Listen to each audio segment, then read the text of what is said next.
चहचहाने वाली चिड़ियों का गान हमेशा प्रसन्नता का गान नहीं होता। दुख, पीड़ा और मोह ये सब अलग नहीं, एक समान। तुम्हारा मोह ही तुम्हारा दुख और तुम्हारे मोह का त्याग तुम्हें पूर्ण रूप से सुखी कर सकता है।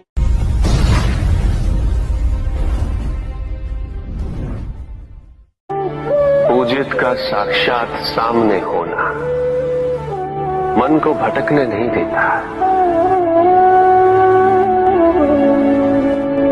किंतु जो सच्चे भक्त हैं भगवान तो उनके मन में, उनके हृदय में निवास करते हैं।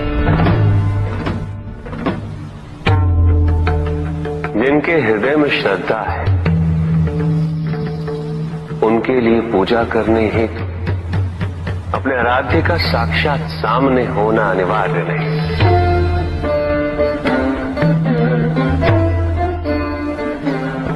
वो तो अपने मन के नेत्रों से प्रतिपल उनके दर्शन पा रहे हैं।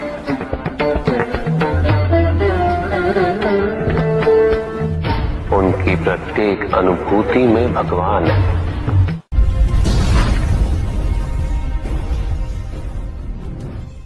सत्य तो शाश्वत है।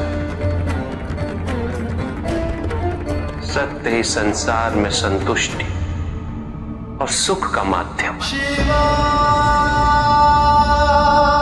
जो सत्य से विमुख हो वो सदैव दुखी रहता है। जिसने भ्रम का मार्ग अपना वो आजीवन ढूंढता रहता है, किंतु विडंबना यही कि उसे ये ज्ञात ही नहीं कि वो ढूंढ क्या रहा है। सत्य तो यही कि तुम एक दैत्य अंश हो।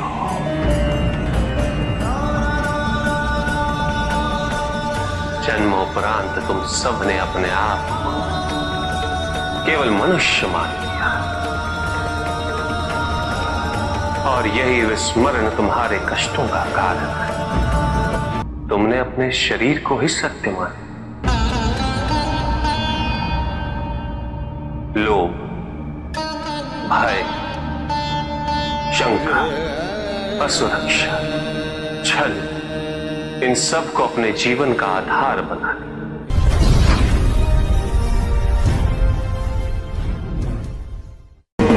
महाशिवरात्रि का व्रत विशेष फलों को प्रदान करने वाला है।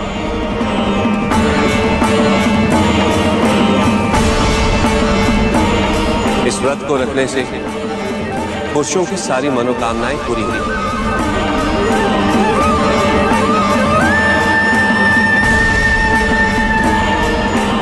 सुहागन स्त्रियों का सुहाग हमेशा बना रहना और कुंवारी लड़कियों को मनचाहा वर मिलेंगे।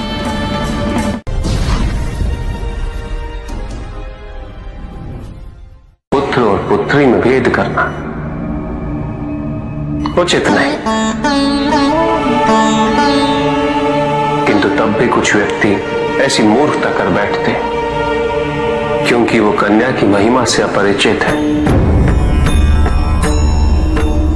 क्योंकि वो ये समझ ही नहीं पाते कि कन्या का सम्मान करना प्रत्येक व्यक्ति का धर्म है, क्योंकि कन्या जीवनदायिनी है, वो जननी है और जननी तो केवल सत्कार के योग्य होती है, उपेक्षा की नहीं, उसका तिरस्कार नहीं किया जाता।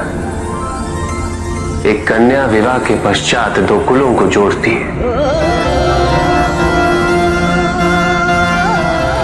परिवार की स्थापना है तो एक कन्या की भूमिका पुरुष से कहीं अधिक महत्वपूर्ण होती है। और जब परिवार से परिवार जुड़ते हैं तो समाज की स्थापना होती है।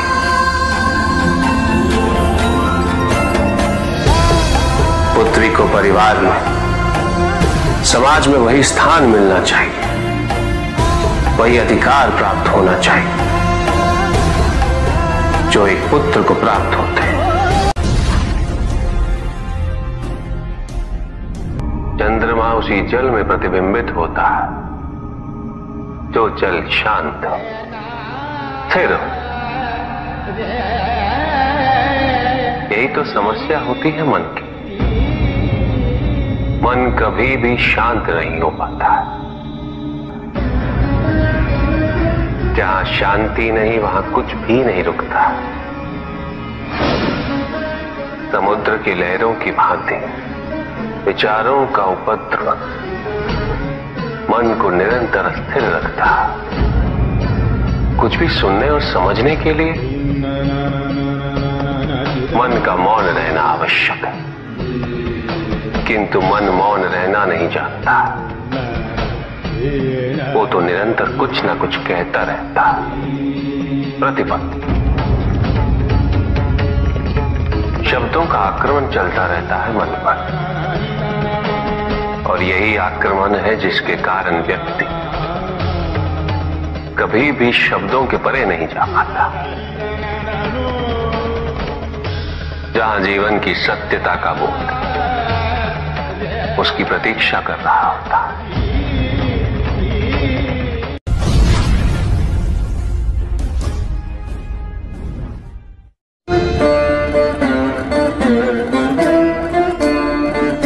मैं वो हूं जो नहीं है,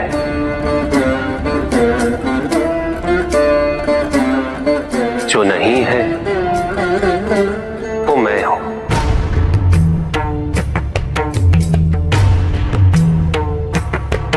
चिरकाल तक सभी को यह स्मरण रहे,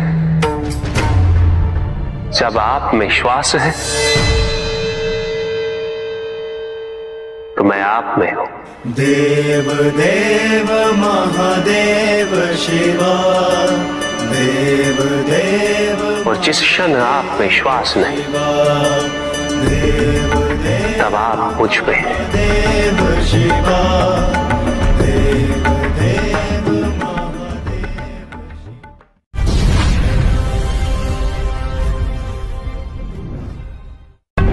सत्य को जानने के लिए वन में जाना अनिवार्य नहीं है। अपने निजी, पारिवारिक और सामाजिक दायित्वों का परित्याग भी आवश्यक नहीं है। सत्य तो सदैव हमारे साथ है, हमारे सामने है,